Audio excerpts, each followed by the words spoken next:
Hello brothers and sisters, welcome back again sa ating sharing for bread of God in the name of the Father, to the Son, to the Holy Spirit. Amen. Lord Jesus Christ, thank you for all the things I have. Also, thank you for the blessing of health, my illness. Thank you so much, Lord. Lord, thanks, and I worshiping you, Lord Jesus. Magnify you, Lord. Glory to your name. I love you, Lord Jesus. Hallelujah. Hallelujah. Amen. Okay, brothers and sisters, welcome back again sa ating sharing for bread of God. Ang previous natin na video ay ukol sa kay Mama Mary, yung pagkamatay ni Mama Mary, di ba?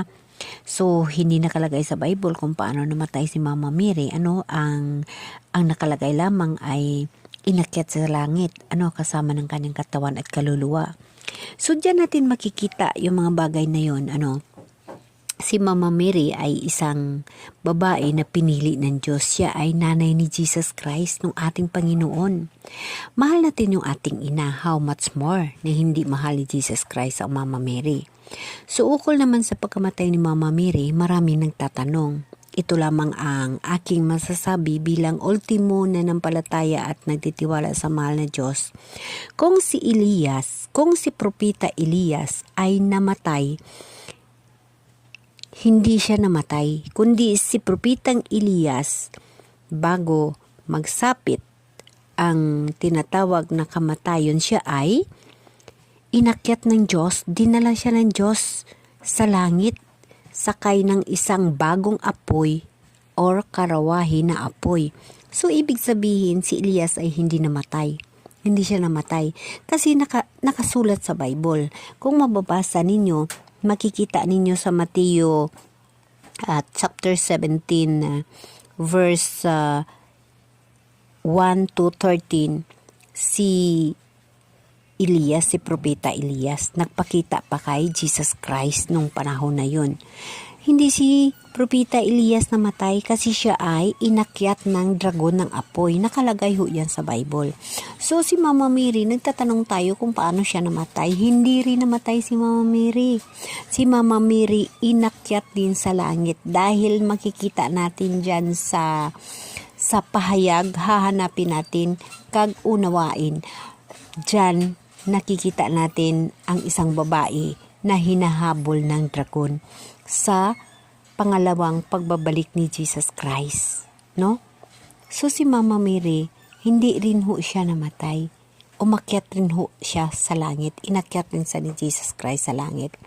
Ang iba, hindi ho maniniwala dahil na si Mama Mary hindi nga nakasulat sa ang totoong buhay niya sa Biblia, hindi natin makikita. Ngunit tayong nanampalataya, titingnan natin ang katotohanan. Kung si Propeta Elias ay hindi namatay at inakyat siya ng apoy na dragon sa langit, how much more na hindi tayo maniniwala kay Mama Mary na inakyat siya sa langit. Si Elias inakyat sa langit ng dragon na apoy dahil siya ay isang huwaran o isang idolo o isang ihimplo nating mga tao kung paano sa mananampalataya at paano siya magtitiwala sa mahal na Diyos.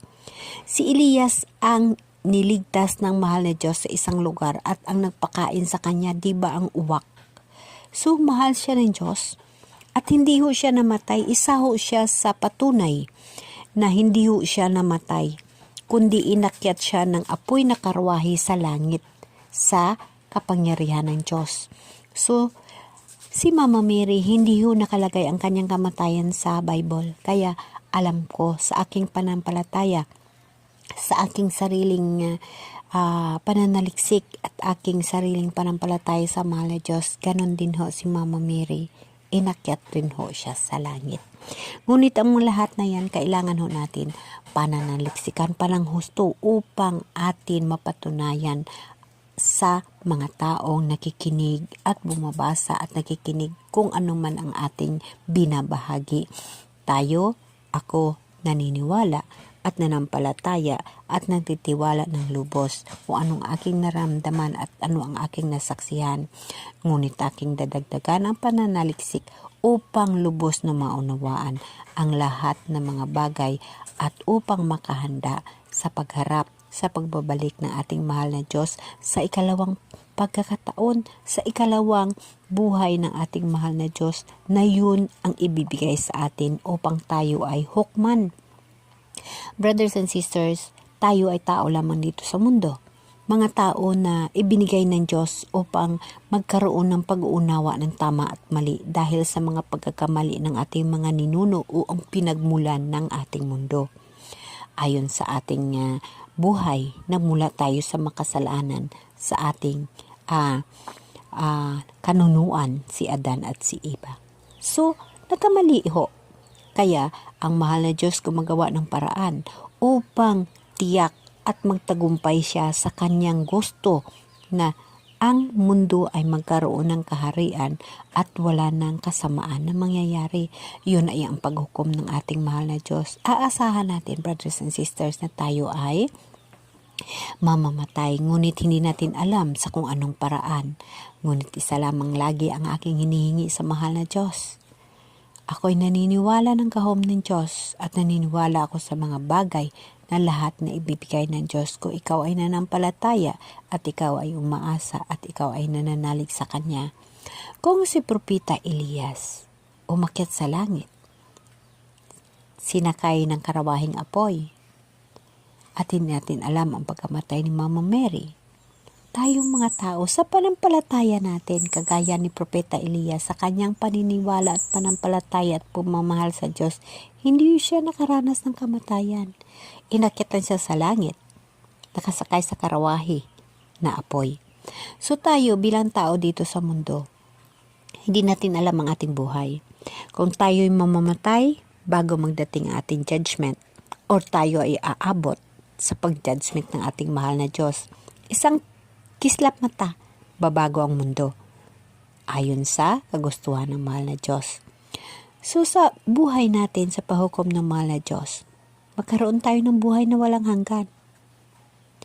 So yun ang dapat nating pag-aralan. Ang buhay dito sa mundo ay napakahirap.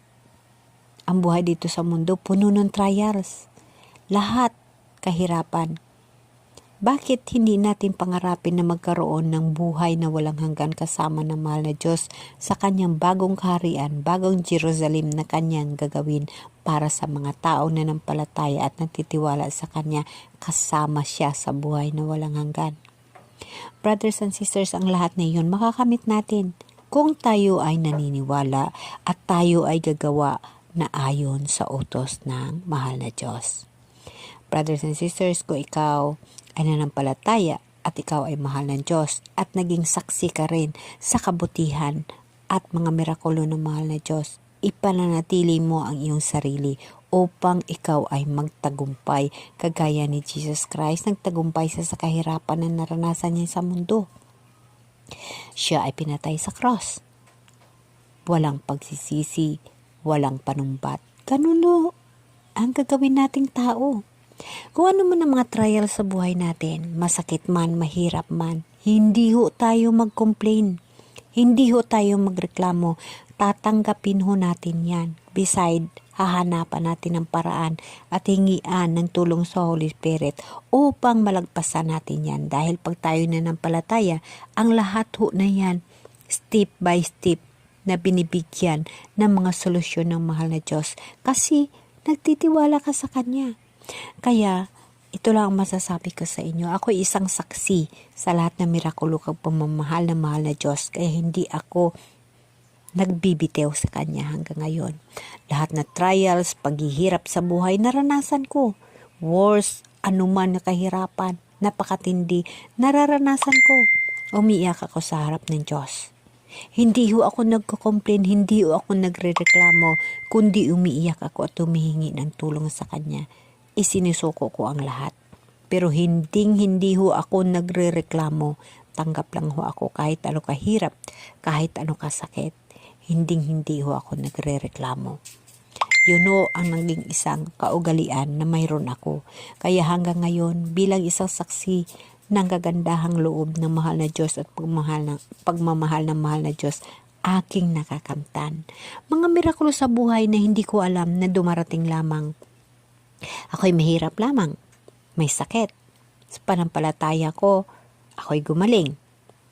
Kulang ako sa medication, kulang sa financial. Ngunit nagpadala ang mahal na Diyos na isang tao makatulong sa akin. Sino mag-akalain na mismo ang doktor na gumagamot sa akin ang nagpo-provide ng mga gamutan ko? Sa pamilya ko, brothers and sisters, hindi ako nagko-complain kung ano lang ang mayroon. Pero hindi nila ibinibigay sa akin ang nakarapat-dapat dahil kulang din sila. Kaya ang mga bagay na yun, alam kong mirakulo na mahal na Diyos na dahil hindi ako nagko-complain, tumatanggap lang ako at kung ano lang ang mayroon. Kaya alam ko na ang mahal na Diyos ang nabigay sa akin step by step na mga tao na makatulong sa akin at ako ay isang instrumento para sa kanila at sila ay instrumento rin para sa akin. Ganun ho ang buhay ng tao. Bawat isa sa atin may obligasyon tayo, bawat isa. Pag tayo nanampalataya sa mahal na Diyos, mismo ang mahal na Diyos ang magbigay ng step by step sa buhay natin. Lagi natin tatandaan na ang mahal na Diyos nasa puso mo, nasa puso ko, nasa puso natin lahat. Ang Holy Spirit ng mahal na Diyos na iniwan sa atin, ang Diyos na buhay na si Jesus Christ, nasa sa atin. Kaya dapat natin bigyan ng halaga ang mga bagay na yun. I-priority natin ang mahal na Diyos dahil ang buhay sa mundo ay mahal na Diyos lamang ang makatulong sa atin. At lagi nating tatandaan, pag malapit ka sa mahal na Diyos, ang lahat na hirap at tentasyon na sa sayo, lahat na kahirapan, siguraduhin mo na makakamtan mo. Ngunit huwag kang matakot dahil nasa sayo ang mahal na Diyos. Walang makalaban sa gahom ng mahal na Diyos. Ang importante lamang manampalataya at magtitiwala ka ng lubos sa Kanya. Amen?